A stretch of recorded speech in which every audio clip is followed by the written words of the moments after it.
Hello दोस्तों, कैसे हैं आप लोग। होपफुली आप सब लोग अच्छे होंगे। आज हम काफ़ी टाइम बाद मैं वीडियो बना रहा हूँ। 2 दिन का ऑलमोस्ट गैप हो चुका है बिकॉज मैं सम अर्जेंट अपने असाइनमेंट में थोड़ा बिजी था, इसलिए आप लोगों के लिए वीडियो नहीं लेके आ पाया। But as soon as I got a time मैंने आपके लिए वीडियो लेके आ रहा हूँ दोस्तों। ये वाला जो वीडियो है हम नए टॉपिक जो एचआर का है हमारा उस पर कवर करेंगे दोस्तों। ओके। इससे पहले जैसा कि आपने पार्ट 11 तक हमने कंप्लीट कर लिया है, जिसमें मोटिवेशनल थ्योरीज हमने ओबी के सारे लेक्चर्स वगैरह सब कंप्लीट कर लिए हैं। तो जो हमारे साथ आज नए जुड़ रहे हैं या जो उन्होंने जो लोग हमारे साथ नए जुड़ रहे हैं और जिन्होंने अभी तक प्रीवियस जो हमारे लेक्चर्स हैं वो नहीं पढ़े हैं, तो हम एक बार उनसे रिक्वेस्ट करते हैं कि एक बार अपने हमारे लेक्चर्स पढ़िए दोस्तों। आप लोगों को काफ़ी पसंद आएंगे। ओके। तो बेसिकली जो हमारे जो जिस चीज़ की हम प्रिपरेशन कर रहे हैं वो है पीएसयू के एचआर एग्ज़ाम। हम यहाँ पे थ्योरी नहीं पढ़ाते दोस्तों। जैसे आपको पता होगा थ्योरी काफ़ी लेंदी होती है, हम उसको नहीं पढ़ाते। हम वही चीज़ पढ़ा रहे हैं दोस्तों जो आपके एग्ज़ाम पर्सपेक्टिव से इम्पोर्टेंट है, जो आपको एग्ज़ाम में आ सकती है और जो जनरली पूछी गई है। ओके। आपने एग्ज़ाम दिए होंगे या आपने कुछ भी एग्ज़ाम पेपर उठा के आप चेक कर सकते हैं, या नेट का एग्ज़ाम आप चेक कर सकते हैं जो इंटरनेट पे अवेलेबल है। उसमें ये सब इनमें से काफ़ी चीज़ें ऑलमोस्ट 80 to 90% चीज़ें आपको जो मैंने लेक्चर में आपको पढ़ा रहा हूँ उसी में से आपको मिल जाएगी दोस्तों। आपको अलग से तैयारी करने की कोई ज़रूरत नहीं है। इनकेस आपको कुछ नया टॉपिक अगर जो मैं नहीं पढ़ा पाता या जो मैं नहीं कवर कर रहा हूँ अगर आपको जानना है, मुझे बस कमेंट बॉक्स में एक बार लिख दीजिए। मैं उस पर आपका एक अच्छा सा वीडियो काफ़ी रिसर्च या नॉलेज करने रिसर्च करने के बाद उस पर लेके आऊँगा दोस्तों। ओके। तो आज हम अपना टाइम वेस्ट करके अपना टाइम वेस्ट नहीं करते हैं और अपना लेक्चर को स्टार्ट करते हैं दोस्तों। तो आज जो हमारा लेक्चर है दोस्तों, लेक्चर स्टार्ट करने से पहले दोस्तों को बताना चाहूँगा हमारा जो चैनल का नाम है वो है दोस्तों एचआर एकेडमी। ओके। तो एचआर एकेडमी मतलब हम इसलिए लेके आए हैं बिकॉज ये एचआर के पर्सपेक्टिव से बहुत बहुत इंपॉर्टेंट है। हम बेसिकली पूरा जो पढ़ाते हैं हम एचआर के ह्यूमन रिसोर्स मैनेजमेंट के लिए ही पढ़ाते हैं। ओके। तो आपको याद रखना है दोस्तों, लाइक और सब्सक्राइब हमारे चैनल को आपको करना है। आप जैसा भी अब करते हैं अभी तक करते आए हैं प्लीज़ करते रहिए। आज का हम स्टार्ट करते हैं दोस्तों हमारा लेक्चर। देखिए दोस्तों, आज जो हम कवर करने वाले हैं वो हमारा पार्ट में वो हमारे उसमें 3 बार आता है दोस्तों। ठीक है। ठीक है, एक सेकेंड जस्ट अ मिनट में थोड़ा सा चेंजेस ले आता हूँ जिससे कि आपको सब कुछ विजिबल रहे। ओके। तो दोस्तों जैसा आपको पता होगा कि हम आज जो पढ़ने वाले हैं वो है फर्स्ट है आपका ऑर्गेनाइजेशन चेंज। जो ऑर्गेनाइजेशन में चेंज कैसे आता है, ठीक है। मतलब और ये बहुत इंपॉर्टेंट पार्ट होता है दोस्तों एक ऑर्गेनाइजेशन पर्सपेक्टिव से। अगर ऑर्गेनाइजेशन कुछ चेंज लाना चाहता है तो वो चेंज कैसे लेके आएगा, मतलब उसके लिए भी एक प्रोसेस होता है दोस्तों। ऐसा नहीं कि आप इमीडिएटली चेंज लेके आ गए। ओके। लेकिन चेंज का अपोजिशन भी बहुत ज़्यादा होता है। आपने देखा होगा अगर आप किसी चीज़ में किसी कोई काम को आप अच्छे से कर सकते हैं, आप उसी को करने की कोशिश करते हैं और अपना करते रहते हैं। लेकिन अगर आपको कोई बोले कि यार मुझे नया काम करना है या आपको नया काम करना है, आपको ये काम भी देखना है, तो आपको थोड़ी झिझक होती है और आप कहते हैं यार ये काम तो मुझे आता ही नहीं है, मैं क्यों देखूँ।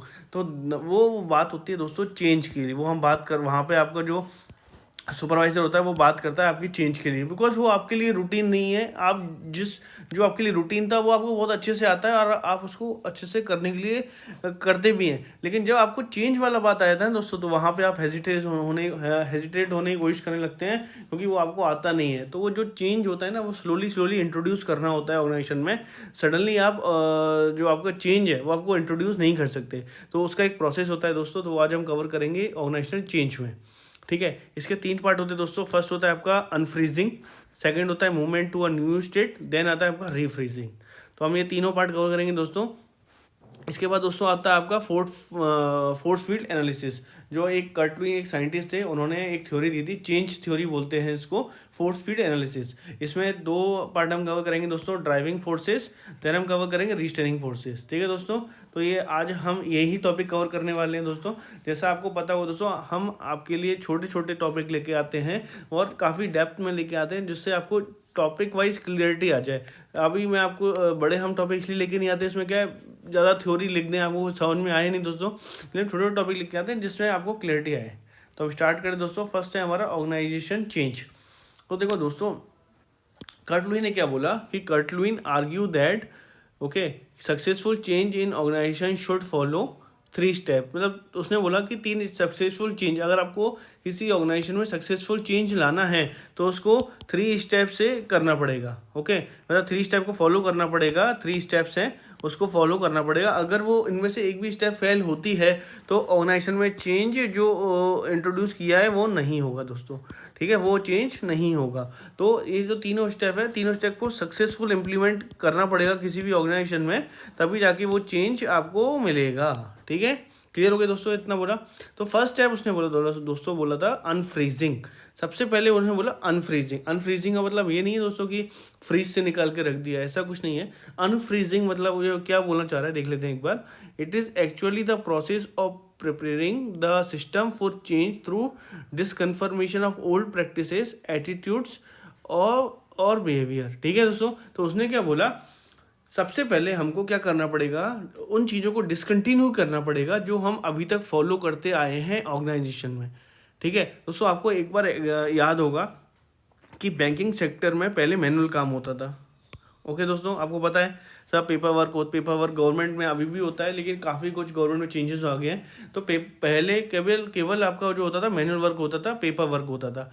लेकिन स्लोली क्या हुआ कि बैंकों ने आपको जो कंप्यूटर है वो कंपलसरी कर दी। Compulsory in the sense slowly वो चेंजेस लेके आए, डेटा एंट्री ऑपरेटर लेके आए। जो वो काफ़ी लोग ने अपोज किया, यार हमको तो कंप्यूटर आता नहीं है, हम इतनी सारी सर्विस हो गई, अब हम थोड़ी सीखेंगे कंप्यूटर। लेकिन धीरे धीरे उन्होंने चेंज को अडॉप्ट किया। अभी आप देखेंगे किसी भी बैंकिंग सेक्टर में आप जाते हैं, बिना कंप्यूटर काम नहीं होता दोस्तों, है ना। तो वो होता है एक चेंज। ठीक है, तो सबसे पहले उनको, अगर आपको चेंज इंट्रोड्यूस करना है तो आपके जो ऑर्गेनाइजेशन है, जो भी ऑर्गेनाइजेशन है, उसको जो भी उसमें ओल्ड प्रैक्टिसेस फॉलो हो रही हैं उसको डिसकंटिन्यू करना पड़ेगा। ठीक है, एटीट्यूड है जो वहाँ के एम्प्लॉई हैं उसके जो एटीट्यूड है या जो बिहेवियर है उसको भी डिसकंटिन्यू करना पड़ेगा, तभी जाके वो चेंज आएगा। तो सबसे पहले हमको अनफ्रीज जो चीज़ फ्रीज है, मतलब जो चीज़ अभी हम फॉलो कर रहे हैं या जो उसको मानते हैं कि वो एक फ्रीजिंग कंडीशन में है, उसको सबसे पहले अनफ्रीज करना होगा। क्लियर हुआ दोस्तों। तो सबसे पहले हम जो अपनी पुरानी चीज़ें उसको अनफ्रीज कर देंगे, उसको डिसकंटिन्यू कर देंगे। ठीक है, इसके बाद जो हमारा आता है दोस्तों वो है movement to a new state. अब हम क्या करेंगे, अभी अनफ्रीज तो कर दिया, अभी पुरानी चीज़ें हमने छोड़ दी, डिसकंटिन्यू कर दी, लेकिन अब जो जो हमारी न्यू चीज़ है, जो हमारी न्यू पॉलिसीज़ है, न्यू जो प्रैक्टिसेस है उसको अडॉप्ट करना है, उसको लेके आना है या उसको फॉलो करना है। तो उसके लिए क्या करेंगे हम, चेंजिंग और moving is the phase where the changes that have been planned are actually initiated and carried out. Okay, तो वो क्या बोल रहा है कि जो आपकी चेंज है उसको आपको प्लान तरीके से इंट्रोड्यूस करना है, इनिशिएट करना है। आपने धीरे धीरे उनको बोला कि आप इस तरह से नहीं, ओके, न्यू टेक्निक के थ्रू ये काम करना स्टार्ट कीजिए। ठीक है, तो लोग आपको फॉलो करेंगे। ठीक है, तो न्यू टेक्निक इंट्रोड्यूस होगी धीरे धीरे, और उसके बाद उसको कैरीड आउट करके प्रोसेस में लेके आना है। मतलब ठीक है, समझ गए ना। पहले वाले में हमने अनफ्रीजिंग में कर पड़ा, जो हमारी ओल्ड प्रैक्टिस है उसको डिसकंटिन्यू करना है, उसको फॉलो नहीं करना है। सेकंड जो है आपका movement to a new state, मतलब जो हमारी नई प्रैक्टिस है उसको धीरे धीरे इंट्रोड्यूस करना है, और उसको आपको क्या करना है, न्यू प्रैक्टिसेस को दोस्तों फॉलो करना है। क्या करना है, फॉलो करना है। क्लियर हो गया दोस्तों यहाँ पे। इसके बाद दोस्तों हमारी थर्ड स्टेप जो आती है ऑर्गेनाइजेशनल चेंज में, वो आती है रीफ्रीजिंग। क्या आती है दोस्तों, रीफ्रीजिंग का मतलब क्या होता है, it is the last phase of the plan change process. Refreezing ensures that plan changes that have been introduce okay are working satisfactorily. क्या बोला उन्होंने दोस्तों कि रीफ्रीजिंग का मतलब होता है जो हमने चेंजेस यहाँ पे इंट्रोड्यूस की हैं, मतलब सेकंड स्टेप में जो चेंजेस हमने इंट्रोड्यूस किए हैं वो रीफ्रीज हो गए, मतलब वो परफेक्ट तरीके से फॉलो हो रहे हैं या नहीं हो रहे। ओके, अगर वो रीफ्रीज नहीं हुए दैट मीन्स कि जो एम्प्लॉई हैं हो सकता है कि वो ओल्ड जो प्रैक्टिस जो फॉलो करते थे उसमें चले जाएं। तो हमको इंश्योर करना है कि जो न्यू प्रैक्टिस है वो रीफ्रीज हो जाए और वो ही इंट्रोड्यूस हो, वही अच्छे तरीके से काम कर रही हो दोस्तों। ठीक है, तो ये ऑर्गेनाइजेशन के पर्सपेक्टिव से बहुत इंपॉर्टेंट प्रोसेस होता है दोस्तों। इसको हम बोलते हैं दोस्तों ऑर्गेनाइजेशनल या ऑर्गेनाइजेशन चेंज बोलते हैं दोस्तों। क्या बोलते हैं, ऑर्गेनाइजेशन चेंज। बहुत इंपॉर्टेंट प्रोसेस दोस्तों। तो हमने 3 प्रोसेस पढ़ा दोस्तों इसमें। सबसे पहले पढ़ा हमने अनफ्रीजिंग, उसके बाद पढ़ा movement to a new state, okay, उसके बाद पड़ा रीफ्रीजिंग। तो आपका आपका ये क्लियर हो गया दोस्तों कि ऑर्गेनाइजेशनल चेंज कैसे आता है। सबसे पहले अनफ्रीज, जो पुरानी प्रैक्टिस होती है उसको अनफ्रीज करते हैं। उसके बाद आपकी जो नई प्रैक्टिस होती है उसको फॉलो करते हैं, उसको अडॉप्ट करते हैं, सिस्टम में इनिशिएट करते हैं, उसको लेके आते हैं। उसके बाद जो अगर वो चीज़, नई चीज़ फॉलो होने लगती है तो उसको हम रीफ्रीज कर देते हैं और वही कंटिन्यू करती है दोस्तों। तो ये हो गया आपका चेंजेस, ठीक है। इसके बाद दोस्तों हम पढ़ने वाले हैं, उसके बाद हम देखते हैं क्या है। उसके बाद इसके बाद है दोस्तों हमारा फोर्स फील्ड एनालिसिस। ये भी एक चेंज थ्योरी का पार्ट है दोस्तों। किसका थ्योरी का पार्ट है? चेंज थ्योरी, ठीक है दोस्तों। क्लियर हो गया आपको? चेंज थ्योरी मतलब चेंजेस कैसे लेके आते हैं, उसको बताया गया कि चेंजेस आने का क्या तरीका है, कैसे चेंजेस लाया जा सकता है। वो ये जो थ्योरी दिया दोस्तों कर्ट लुईन ने दिया था। ये बहुत जाने माने साइंटिस्ट है कर्ट लुईन। इसका नाम आप याद रख लीजिए। फोर्स फील्ड एनालिसिस किसने दिया था? कर्ट लुईन ने। ये एग्जाम में बहुत बार पूछा गया है कि फोर्स फील्ड एनालिसिस किसने लिया था या कर्ट लुईन ने इसमें से कौन सी थ्योरी दी थी। तो आपको याद रखना है force field analysis is given by Kurt Lewin. Okay, तो कर्ट लुईन ने क्या कहा दोस्तों? कर्ट लुईन ने बोला, stated that there are two types of forces operating in the change process. क्या बोला दोस्तों कि इन ऑर्गेनाइजेशन में there are two type of forces. कितनी फोर्सेस हैं दोस्तों? दो फोर्सेस हैं जो ऑर्गेनाइजेशन में चेंज प्रोसेस को operating in the change process में ऑपरेट होती हैं। कौन कौन सी फोर्सेस हैं दोस्तों? फर्स्ट फोर्सेस है आपकी driving forces, okay, and second है आपकी रिस्ट्रेनिंग फोर्सेस। इन दोनों का मीनिंग मैं बहुत अच्छे से समझाऊंगा आपको दोस्तों। बस आपको याद रखना है कि पहली फोर्सेस कौन सी है दोस्तों? Driving forces. कौन सी है? Driving forces. और सेकंड कौन सी है आपकी? Restraining forces. क्लियर हो गया दोस्तों? तो बेसिकली कर्ट लुईन ने फोर्स फील्ड एनालिसिस में बोला कि in organization there are two forces operating in the change process. मतलब चेंज प्रोसेस में दो फोर्सेस ऑपरेट करती हैं। पहली है आपकी ड्राइविंग फोर्सेस, सेकंड है आपकी रिस्ट्रेनिंग फोर्सेस, ठीक है। तो ड्राइविंग फोर्सेस क्या होती है दोस्तों? देख लेते हैं एक बार। दोज फोर्सेस विच प्रिपेयर और make the system ready, okay, for changes to occur are called driving forces. मतलब उसने बोला कि ड्राइविंग फोर्सेस वो फोर्सेस है जो सिस्टम को चेंज के लिए रेडी बनाती है। मतलब जो चेंज के लिए सिस्टम को रेडी करती है उसको बोलते हैं हम, क्या बोलते हैं दोस्तों? Driving forces. क्या बोलते हैं? ड्राइविंग फोर्सेस, ठीक है दोस्तों। क्लियर हो गया? जो सिस्टम को रेडी करती है चेंज के लिए। और उसने दूसरे वाले में क्या बोला? दोज फोर्सेस विच अपोजेस और operate against change taking place in the system are called restoring forces. और उसने बोला दूसरी फोर्सेस वो होती हैं जो भी चेंजेस लाया जाए उसका अपोज करती हैं, ठीक है।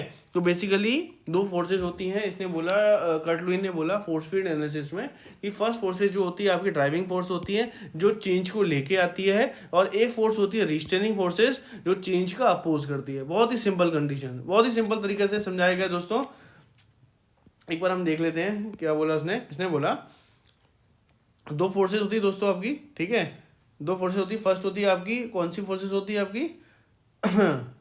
एक होती है आपकी ये एक होती है आपकी ड्राइविंग फोर्स और एक होती है आपकी रिस्ट्रेनिंग फोर्स। तो ड्राइविंग फोर्स होती है दोस्तों, ठीक है। तो ड्राइविंग फोर्सेस, एक होगी ड्राइविंग फोर्सेस, दूसरी होती है आपकी रीस्ट्रेनिंग फोर्सेस, रीस्ट्रेनिंग फोर्सेस, ठीक है। तो इसने क्या बोला? दो चीज़ बताया कि एक होती है ड्राइविंग फोर्सेस जो चेंज को लेके आती है, मतलब चेंज का वेलकम करती है। चेंज इज वेलकम, ठीक है। सेकंड उसने बोला रिस्ट्रेनिंग फोर्सेस जो चेंज का क्या करती है? अपोज करती है। चेंज का क्या करती है दोस्तों? अपोज करती है, ओके। तो ये जो दो फोर्सेस हो गई आपकी, फर्स्ट ड्राइविंग फोर्सेस जो चेंज को लेके आती है, दूसरी फोर्सेस होती है रिस्ट्रेनिंग फोर्सेस। अब उसने क्या बोला दोस्तों? आगे देख लेते हैं क्या बोला। उसने बोला if two forces are equal in strength then the state of equilibrium exit and changes will not occur. उसने बोला अगर दोनों फोर्सेस बराबर होंगी तो इक्विलिब्रियम बना रहेगा, मतलब बैलेंस यहाँ बना रहेगा और चेंजेस होगा नहीं। मतलब जो चेंजेस जो हम करने की कोशिश कर रहे हैं वो नहीं होगा, वो यहीं रहेगा। क्लियर हो गया दोस्तों? इसके बाद बोला if the driving forces are stronger than the restraining forces then system will be changing to find a new equilibrium as a gap to be filled gets narrowed down. इसने बोला दोस्तों अगर ये वाली ड्राइविंग फोर्सेज ज़्यादा हो गई, ठीक है, तो आपका चेंजेस हो जाएगा क्योंकि सिस्टम जो है नया इक्विलिब्रियम वो यहाँ पे फाइंड कर लेगा। जो इक्विलिब्रियम अभी यहाँ पे था दोस्तों उसको फिर इक्विलिब्रियम यहाँ पे आ जाएगा और जो आपका सिस्टम है इक्विलिब्रियम इक्विलिब्रियम फाइंड कर लेगा, हाँ ठीक है, ब्रियम, ठीक है। और आपका इक्विलिब्रियम यहाँ पे एग्जिस्ट हो जाएगा दोस्तों, ठीक है। और सिस्टम फिर आपका उसको इक्विलिब्रियम को फाइंड आउट कर लेगा, और आपकी जो चेंजेस है जो पहले नहीं हो रहे थे यहाँ पे, वो अभी यहाँ पे होने लगे। क्लियर हो गए दोस्तों?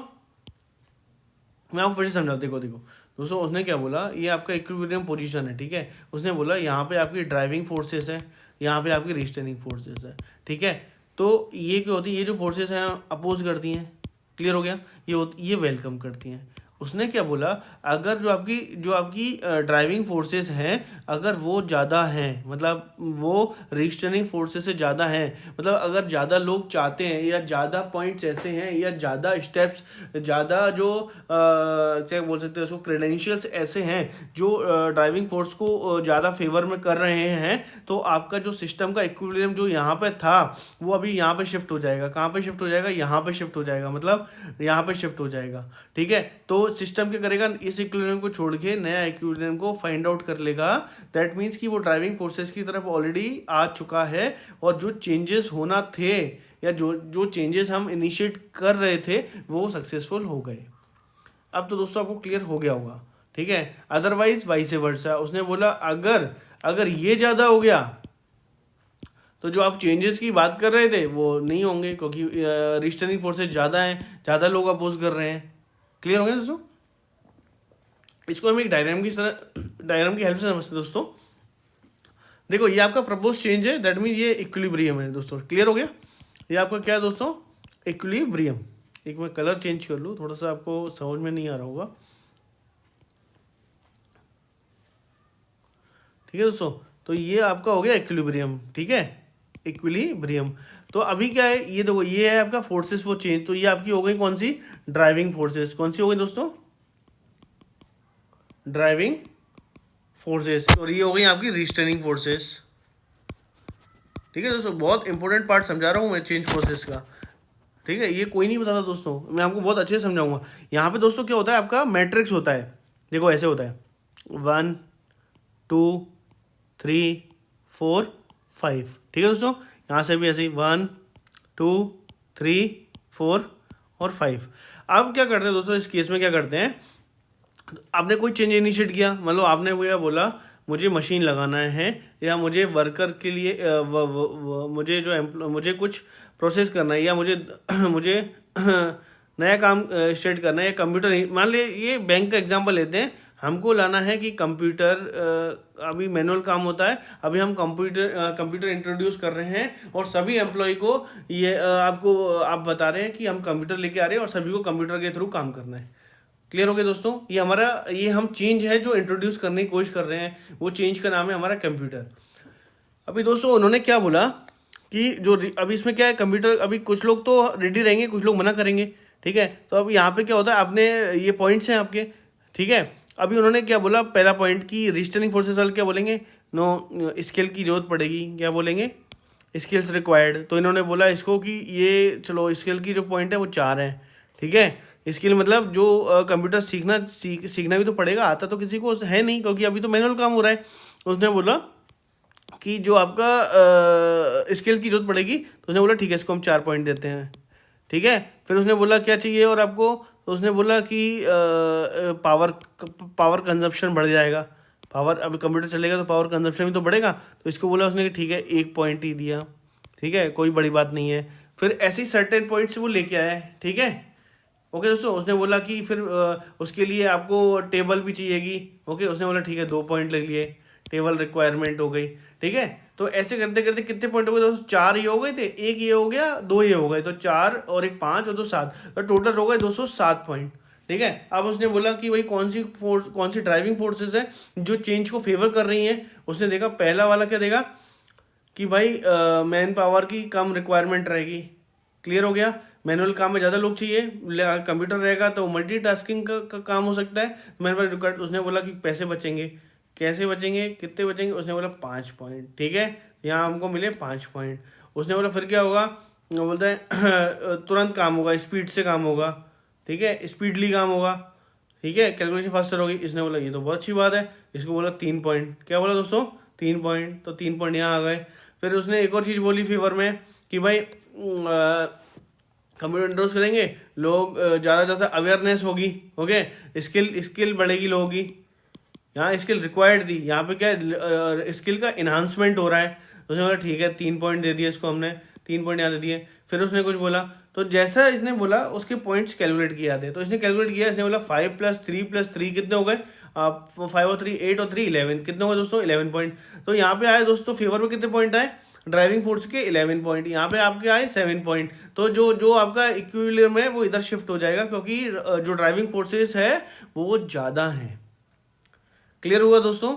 तो ये आपका हो गया 11-7 से आपका ड्राइविंग फोर्स ज़्यादा है, तो आपका जो चेंजेस आपने इंट्रोड्यूस किए हैं वो सक्सेसफुल इंट्रोड्यूस आप कर सकते हैं, आपके हो जाएंगे और आप उसको इंट्रोड्यूस कर सकते हैं, और आपका जो जो नया इक्विलिब्रियम है वो सेटअप हो जाएगा, और आपका जो इंट्रोड्यूस हुआ उसी के बेसिस पे काम होगा। मतलब आपका जो चेंज है वो कैसा हुआ दोस्तों, सक्सेसफुल। कैसा हुआ, सक्सेसफुल।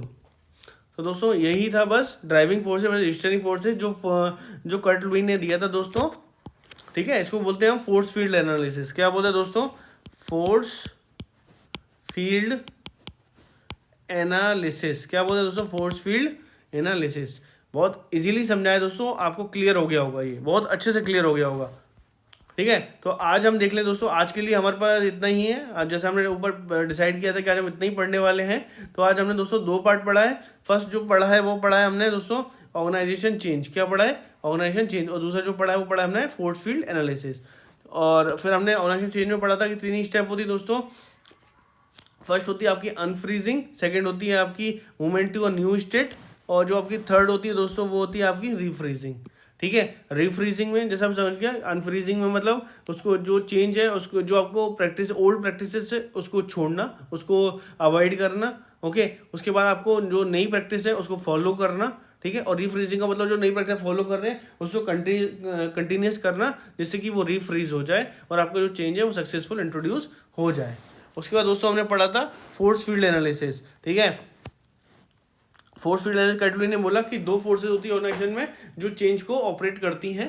फर्स्ट जो होती है दोस्तों वो है आपकी ड्राइविंग फोर्सेस, और जो सेकंड है आपकी वो है दोस्तों रिस्ट्रेनिंग फोर्सेस। जैसा मैंने आपको बताया कि ड्राइविंग फोर्सेस जो चेंज को ड्राइव करती हैं, जो चेंज को वेलकम करती हैं, और आपके एक होती है रिस्ट्रेनिंग फोर्सेस जो आपको रिस्ट्रेट करती है, मतलब रिस्ट्रेनिंग मतलब रोकती हैं, जो चेंज को होने से रोकती हैं। क्लियर हो गया दोस्तों, उसका हमने एग्जाम्पल के साथ यहाँ पे समझा था। फिर उसने बोला था, कर्ट लुईस ने बोला कि अगर दोनों फोर्सेस बराबर रहेंगी तो इक्विलिब्रियम आपका मूव नहीं करेगा, और आपको जो आपका एग्जिस्टिंग जो आपके चेंज जो आपका एग्जिस्टिंग स्ट्रक्चर है वही कंटिन्यू होता रहेगा। फिर उसने बोला अगर आपका फोर्सेस ड्राइविंग फोर्सेस ज़्यादा हैं रिस्ट्रेनिंग फोर्सेस के मुकाबले, तो आपका इक्विलिब्रियम जो है वो आपका ड्राइविंग फोर्सेस की तरफ शिफ्ट कर जाएगा और आपका जो चेंजेस है वो हो जाएगा। ठीक है, इसको हमने डायग्राम के थ्रू बहुत अच्छे से समझा है दोस्तों, होपफुली आपको क्लियर हो गया होगा दोस्तों। ठीक है, तो आज का क्लास में बस इतना ही है दोस्तों। बस आपसे एक लास्ट में एक रिक्वेस्ट है कि आप हमारे चैनल को लाइक करें, सब्सक्राइब करें। ठीक है, जरूर करें, जिससे हमको मोटिवेशन मिले और हम आपके लिए और भी वीडियो लेके आए दोस्तों। अब हम आपके लिए कोशिश करेंगे दोस्तों कि कंटिन्यूस आपके लिए रोज़ वीडियो अपलोड करें HR के जो इम्पोर्टेंट टॉपिक्स हैं दोस्तों, जिससे आपको अच्छे से समझने का मौका मिले, टाइम भी मिले। इनकेस आपको कुछ भी क्वेरी होती है दोस्तों, कमेंट बॉक्स में आप लिख दीजिए कि मुझे डाउट है या इस टॉपिक पे नया लेके आना है। हम कोशिश करेंगे हम आपके लिए उस टॉपिक पे कुछ अच्छा सा मटेरियल या PPT फॉर्म में PDF फॉर्म में आपके लिए लेके आए दोस्तों। तो आज के लिए बहुत बहुत धन्यवाद दोस्तों। जय हिंद।